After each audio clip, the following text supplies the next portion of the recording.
नमस्कार दोस्तों, कैसे हैं आप सब। आशा करते हैं आप सभी बढ़िया होंगे। मैं सचिन कंसीडर आईएएस से फिर एक बार आप सभी का स्वागत करता हूं। दोस्तों, अमेरिका भारत से ब्रिक्स को लेकर के भारत से कितना ही रुष्ट क्यों ना हो, और अभी हाल ही में भारत ने कहा था कि भारत ब्रिक्स की जो संयुक्त मुद्रा है उस पर विचार कर सकता है रूस के साथ, जिसको लेकर के अमेरिका काफ़ी रुष्ट हुआ था भारत से। और अब भारत ने साफ कर दिया था कि अब फिलहाल इस पर कोई चर्चा नहीं है, और ना ही हमारा रोक है कि हम अमेरिका का जो डॉलर है उसका प्रभुत्व तो हम जो है ख़त्म करना चाहें।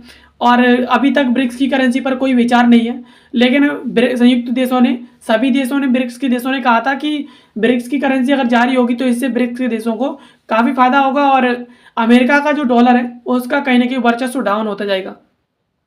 लेकिन अभी हाल ही में अमेरिका का भारत की तरफ रुख जो देखने को मिला है, अमेरिका ने भारतीयों के जो गैर आप्रवासी जो वीज़ा हैं उनमें बढ़ोतरी कर दी है, और 10 लाख प्लस वीज़ा जो है भारतीयों के लिए अमेरिका ने जारी कर दिए हैं।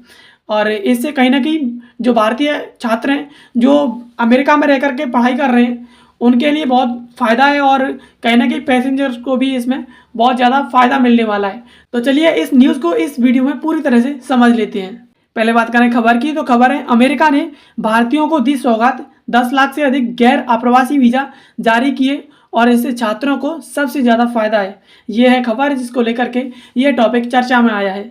अब इसके प्रमुख बिंदुओं के बारे में बात करें तो अमेरिका ने लगातार दूसरे वर्ष भारतीयों के लिए 10 लाख से अधिक गैर आप्रवासी वीज़ा जारी किए हैं, और इनकी संख्या विजिटर्स की वीज़ा इस संख्या में विजिटर्स की जो वीज़ा हैं वो भी शामिल है।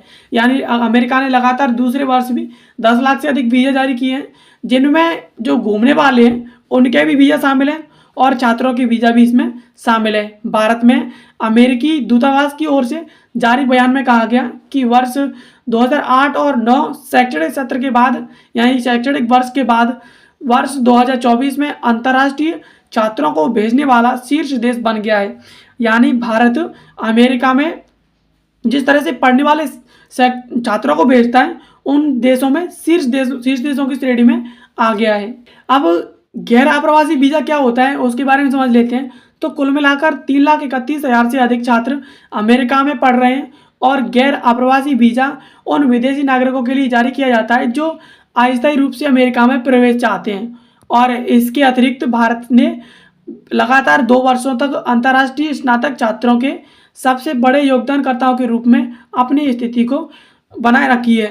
यानी भारतीय के लगातार 3,31,000 से अधिक छात्र जो अमेरिका में पढ़ रहे हैं, और जो अप्रवासी वीज़ा है वो अस्थायी रूप से अमेरिका में प्रवेश चाहने वालों के लिए जारी किया जाता है। और भारत लगातार 2 वर्षों से अंतर्राष्ट्रीय स्नातक छात्रों के सबसे बड़े योगदानकर्ता जो देश हैं उनमें अपनी स्थिति को बनाए रखे है, और जिनकी संख्या 19% बढ़ाकर लगभग 2 लाख तक हो गई है। ये फैक्चुअल पॉइंट है, उन्हें भी समझ लेते हैं। भारत 2024 में अंतर्राष्ट्रीय छात्रों को भेजने वाला एक शीर्ष देश बन गया है, और अमेरिका में कुल मिलाकर 3,31,000 से अधिक छात्र भारतीय वो पढ़ रहे हैं। और अमेरिकी राज्यों में H-1B वीज़ा नवीनीकृत प्रोजेक्ट जो सफल रहा है भारत का, और यूएसए को छोड़े बिना वीज़ा को नवीनीकृत करने की भी मंजूरी दे दी गई है। और पिछले 4 सालों में 20 लाख भारतीय छात्रों ने अमेरिका की यात्रा की है, और 11 महीने में 26% इसकी वृद्धि हुई है। पिछले 4 वर्षों में भारत से विजिटर्स की संख्या 5 गुना बढ़ गई है, और 20 लाख से अधिक भारतीयों ने अमेरिका की यात्रा की है। और 2024 में पहले 11 महीने में अमेरिका में 2023 की इसी अवधि की तुलना में 26% की इसमें वृद्धि हुई है। और इसी वर्ष अमेरिकी राज्यों में H-1B वीज़ा को नवीनीकृत करने के लिए एक पायलट प्रोजेक्ट पर भी काम कर रहा है, वो जो कि सफल रहा। यानी बीते 4 वर्षों में भारत से विजिटर्स की संख्या 5 गुना बढ़ गई है, और 20 लाख से अधिक भारतीय हैं उन्होंने अमेरिका की यात्रा की है। 2024 के पहले 11 महीनों में अमेरिका में इसी समयावधि की तुलना में 26% की वृद्धि हुई है। यानी 2023 में जिसने यात्रा की थी, जिन यात्रियों ने यात्रा की थी अमेरिका की, उससे अब इसी समयावधि में 26% की जो है 2024 में आकर के वृद्धि हो गई है।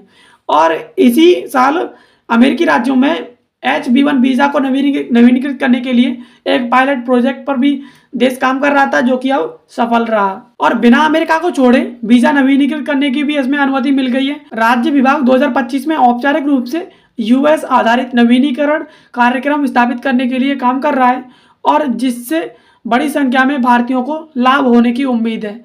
यानी बिना देश को, अमेरिका को छोड़े वीज़ा को भी नवीनीकृत करने की इसमें अनुमति मिल गई है और जो राज्य हैं वो 2025 तक औपचारिक रूप से यूएस जो आधारित वीज़ा हैं उनके नवीनीकृत कार्यक्रम पर स्थापित करने के लिए बहुत बड़ी संख्या में जो काम कर रहे हैं और इससे बहुत ज़्यादा भारतीयों को लाभ होने की उम्मीद है।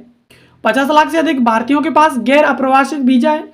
अमेरिका दूतावास ने बताया कि 50 लाख से अधिक भारतीयों के पास पहले से ही अमेरिका जाने के लिए गैर आप्रवासी वीज़ा है और हर दिन हज़ारों वीज़ा ये मिशन है वो जारी करता है। दूतावास ने कहा कि अमेरिकी मिशन ने भारत में रहने वाले और यात्रा करने वाले अमेरिकी नागरिकों को 24,000 से अधिक पासपोर्ट और अन्य कंसुलर सेवाएं भी प्रदान की है। यानी 50 लाख से अधिक भारतीयों के पास अमेरिका में यात्रा करने के लिए पहले से ही गैर आप्रवासी वीज़ा है और यह मिशन हर दिन हज़ारों वीज़ा जारी करता है। और इसके अलावा दूतावास ने कहा कि अमेरिकी जो यात्री हैं जो भारत की यात्रा करते हैं उनमें 24,000 से अधिक पासपोर्ट जारी किए हैं और उनको कंसुलर सेवाएं भी प्रदान की हैं। तो दोस्तों इस वीडियो हमने समझा कि अभी हाल ही में अमेरिका ने 10 लाख से अधिक लगातार दूसरे वर्ष भी 10 लाख से अधिक वीज़ा जारी करने की, अप्रवासी वीज़ा जारी करने की बात कही है और जिसमें विजिटर्स के वीज़ा भी शामिल है और इससे कहीं ना कहीं भारतीय छात्रों को जो विदेशों में पढ़ते हैं, अमेरिका जैसे देशों में पढ़ते हैं, उनको बहुत ज़्यादा फ़ायदा होने वाला है और बिना अमेरिका को छोड़े वो अपने वीज़ा को नवीनीकृत भी करा सकते हैं। ये जो प्रोजेक्ट था वो भी सफल रहा है, तो इससे कहीं ना कहीं बहुत ज़्यादा फ़ायदा होने वाला है। तो आशा करते हैं ये वीडियो आपको पसंद आई होगी। ऐसी वीडियोज़ को देखने के लिए आप हमारे चैनल को सब्सक्राइब कर लीजिए और इससे संबंधित other notification, Telegram video, PDF और स्टडी मटेरियल के लिए आप इसके टेलीग्राम चैनल को भी ज्वाइन कर सकते हैं। कंसीडर IAS इंस्टाग्राम पर भी, तो आप इसे इंस्टाग्राम पर भी फॉलो कर सकते हैं। वीडियो देखने के लिए आप सभी का बहुत बहुत धन्यवाद। मिलते हैं किसी अगले वीडियो में किसी नए और इन्फॉर्मेटिव टॉपिक के साथ। तब तक के लिए आप सभी का बहुत बहुत धन्यवाद।